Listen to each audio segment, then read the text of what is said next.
And so let me welcome back to the show. She's here with us monthly, founder and managing principal of Henries and Co., the one and only Eda Henries. Hi. How are you, Karen? I am Thanks for having good. me again. Always, always. You can come on through, and I appreciate you taking time because this is your business time, but you own your business, so thank you for that.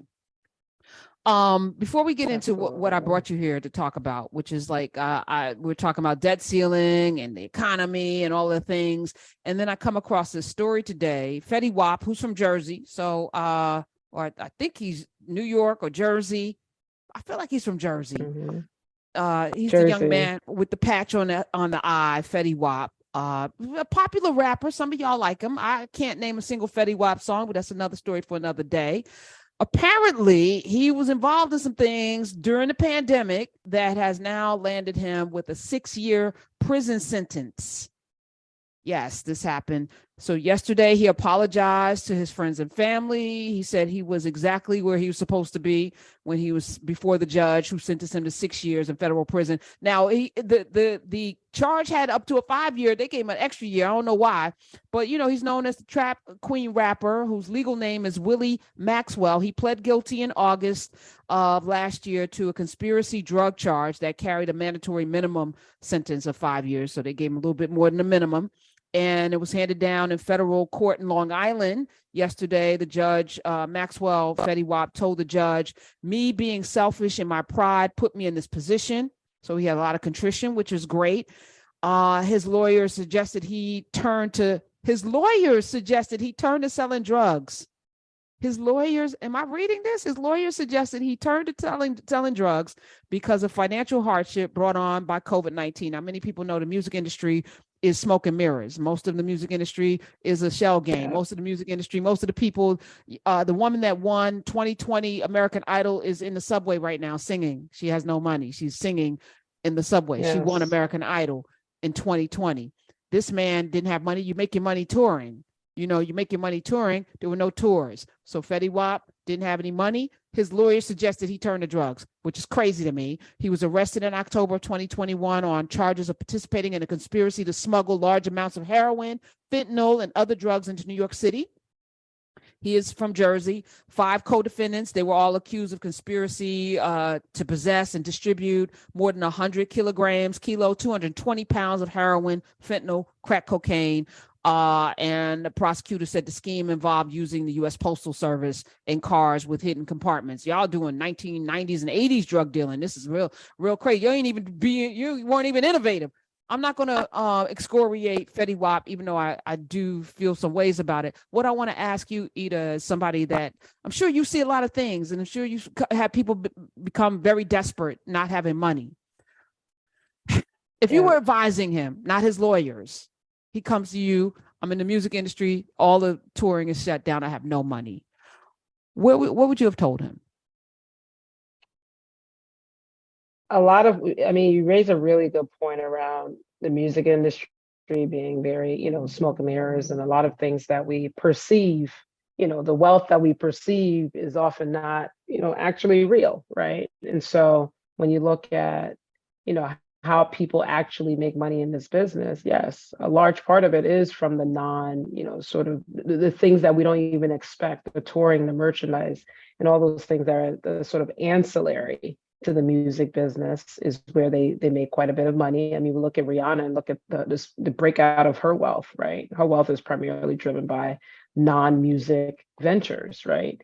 And so with that, if that is your source, your sort of sole source of income, right? You're very vulnerable, right? And I think that's something that we can extrapolate pretty broadly, even beyond music, right? When you're looking at how you set up yourself financially, like what you have to treat yourself. I always tell people, it's Eda LLC, right? You always have to think of yourself and your life in a pretty diversified way, right? So in this case, if everything is sort of locked up in, sort of the music business and you haven't made some of those other investments, you're very vulnerable, right? And then on top of that, you have to deal with, what a lot of people deal with when they achieve success. And that may be whether you're in music, you could be a lawyer, you could be, a cook down the street, right? You've got obligations to family, you've got appearances to keep up and things like that. And so all of a sudden, I call it, it's lifestyle creep, right? And in industries that are very visible, like music or even sports, lifestyle creep is real, right? So you go very quickly from living, you're living well beyond your means. And the hope is that the party keeps spinning, like it's like musical chairs, right? Things have to keep spinning for everything to work. And unfortunately, when one thing, if it's very vulnerable, one thing's removed, things come crashing down, and then you end up in a very, very desperate position. And so that story really wasn't, to hear the rationale, and his contrition is great because I think it really provides an opportunity for other people to learn, but it's real. And it's real for people who are in music and people well beyond music and well beyond fame. And it's really about, how are you setting up your own life, right? And so when we look at some of the people today who are very notable and very, sort of well-to-do, you really dig into their wealth, right? You start to see a picture that's pretty consistent, right? The sources of income are varied, and some of them are not correlated even, right? So I think it's a very instructive situation. I want to talk to us today. We're talking about Eda Henry's, founder and managing principal of Henries and Co. Eda LLC. I remember being in my 20s. I'm a serial entrepreneur because my daddy was an entrepreneur. He wasn't a serial entrepreneur. He had like 2 good businesses and he stuck with them. But I'm like, I'm gonna try everything, And I remember I was like 23. I failed. I did this sports thing. I owed $12,000. I remember it like it was yesterday. I had maxed out my credit cards. I had no way, and I was not going to ask my father anything. I ended up in the middle of the night in Hell's Kitchen talking to the local weed dealer about how I could, because I had a friend that was in Bermuda. Like I was gonna be a dealer. I was like, Queen pin. Yeah, I don't even smoke, right? I was like, yeah, but in my mind, at 20 something, quick money is the flip, right? Yeah. And it's just like, oh, if you get this, you spend 5,000 for this, you can get 25,000 over there, and then I could pay my, it's like, it's a quick flip. And it's what we watch The Wire, whatever y'all watch, you watch Franklin build up millions of dollars really quickly. And so we've been conditioned, young people, and this is why I want to have this conversation, because Fetty Wap didn't arrive at that. His lawyers even told him, but we're conditioned to say that's the quickest way to make money. But to your point, you gotta make that plan before. So if you are in one of these flashy industries, or if you are even a doctor, even if you're a lawyer, even if you are a Uber driver, you got to know that there's an expiration, especially if you're in these fields, like the money doesn't necessarily keep coming, especially if you have increased your visibility in terms of your wealth. So I think the first thing we got to get real with ourselves, right? Like, let's not enter into a business that we can't afford. Like right now, I do nothing unless the money's already, like, I'm not spending any future money on anything. If I don't have it right now, I don't have it. I can't do it. What are your thoughts on that? And for someone like a Fetty Wap, where could he have even gone to get money to tide him over until the pandemic went away? But that's the thing, right? It's a function of what your lifestyle costs, right? So people, when I was working in investment banking, Wall Street, you spend money like it's water, right? Just because it was there to spend, right?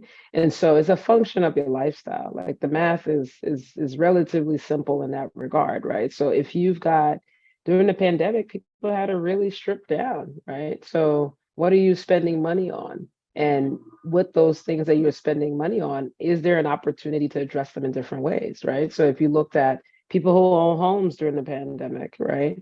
And if your mortgage was federally backed in any way, guess what? The federal government actually allowed you to take 18 months of forbearance. So some people actually generated wealth that way. Right? Wait, pause. What does that even mean? Eda Henrys, what does that mean? So, I own a home during the pandemic. You the own government a home. told right During the this is why the pandemic was also one of the I don't know if we'll see anything like this again in terms of the transfer of wealth, and it happened in all sorts of ways, right? So you had people, the front end was, people got stimulus checks, right? So those are cash payments that were made. Then you had on the back end, we can just even stick to individuals. I don't even want to get to the companies and the PPP loans. So let's just stick to individuals, right?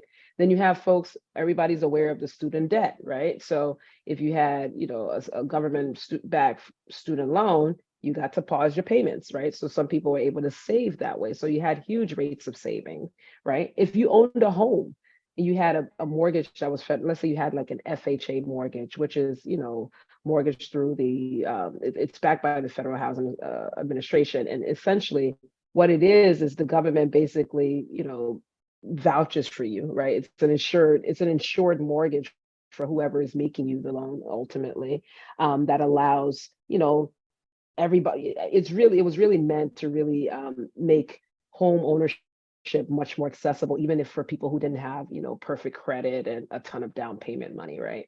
Most people go and buy a home, you've got to put down your 20%, right? If you go and do an FHA loan, you can put down as little as 3.5%. Now, during the pandemic, those are federal loans, right? And so when the government had the ability to, inject stimulus into the economy, one way they did it was to say, okay, if I'm, backing your mortgage, guess what? You can actually stop making payments. You can pause your mortgage payments. So there were people across this entire country, they were able to pause their mortgage payments for up to 18 months. Wow. So imagine if your mortgage is $1,000, $5,000, multiply that by 18. And what they did at the end of that 18-month period, you got to now take that payment, that, all of that accumulated payment, and put it on the back end of your mortgage. So, that $1 today is worth more than $1 tomorrow. So that, let's say you accumulated $50,000 or whatever, that $50,000 now is not due for another 30 years. So they allow people to modify their mortgages. So some of those things, people made adjustments. So the question I would have for him was, I would love to sit down and look at your financial situation at that time, because desperate people do desperate things. That was Right. one of my favorite bosses. That was like one of his things. When something crazy happened, he'll look at me and say, Eda, desperate people do desperate things. And so I would really want to understand, what was his financial position then, and what were the choices that perhaps could be made? Were they Right. mostly lifestyle type choices, or were they like hardcore? Like there's nothing more hardcore than the mortgage on your home, right? Right. Nothing Right. more Right. hardcore than that.